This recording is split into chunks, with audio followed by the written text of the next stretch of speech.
Late us solve question number 83 जो कहता है let I be the purchase value of an equipment and V T be the value after it has been use for 2 years.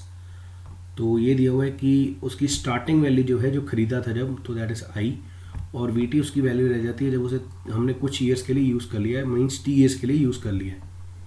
अब relation दिया हुआ है कि the value depreciates, value V T जो instantaneous value होगी किसी भी साल बाद, that depreciates at the rate given by the differential equation d by dt vt is equal to minus k t minus t, where k is positive constant and t is the total life। तो t भी constant ही है, capital T जो है ये total life है, जैसे 10 साल 20 साल जितने भी हो।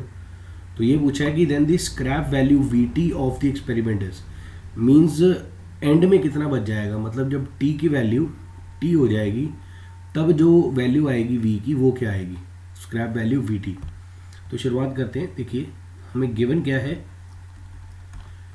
dv by dt, this is given to you as minus k t minus t, और इसको सिंप्लीफाई करके ऐसे लिख सकते हैं dv is equal to minus को एडजस्ट कर लेते हैं t minus capital T dt। एक मैं चीज़ यहाँ पे मेंशन करना चाहता हूँ कि k and t they both are constants, क्योंकि कैपिटल T रिप्रेजेंट कर रहा है टोटल टाइम, तो टोटल टाइम जिसमें जिएगा वो या जहाँ तक रहेगी वो इक्विपमेंट यूजेबल, तो वो तो कांस्टेंट ही रहना है। अगर 20 साल है उसकी लाइफ तो 20 साल रहेगा। तो के कांस्टेंट दिया ही हुआ है एज अ पॉजिटिव कांस्टेंट, तो यहाँ से इंटीग्रेट कर दें तो this implies integral D V is equal to K integral T minus T D T. तो this will give me D V का इंटीग्रल वी आ जाएगा इक्वल टू के कांस्टेंट है बाहर, टी माइनस टी का इंटीग्रेशन करेंगे तो आ जाएगा हमारे पास simply T square by 2 minus T into T, the integration of T minus T plus C. तो this is how we go for the integration. अब ये हमें दिया हुआ है कि एट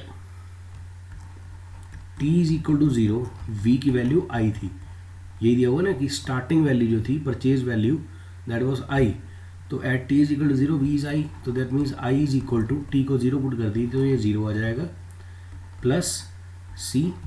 तो सी किसके बराबर आ गया, आई के बराबर आ गया।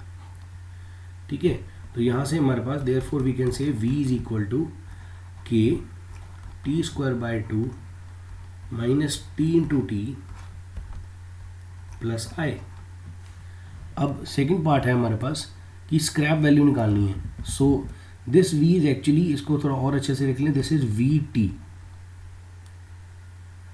दिस इज वी टी में तो कुछ टाइम t बीतने के बाद, कुछ t ईयर्स बीतने के बाद, तो at t is equal to capital T, right. So हमारे पास वी टी कितना हो जाएगा, v कैपिटल T, जो स्क्रैप वैल्यू है, scrap value means end value जो होगी, जब ये स्क्रैप हो जाएगा, सारा यूज़ हो जाएगा, लाइफ टाइम इसका ख़त्म हो जाएगा, तब क्या वैल्यू होगी, तो उसके स्क्रैप की वैल्यू होगी V T is equal to K T square by 2 minus T into capital T, obviously ये भी टी स्क्वायर हो जाएगा जब टी को टी पुट करेंगे, plus I. So this implies V T, ये हमारे पास आ जाएगा के, तो T square by 2 minus T square आ जाएगा minus K T square by 2 plus I. So hence the option is I minus K T square by 2, option 1।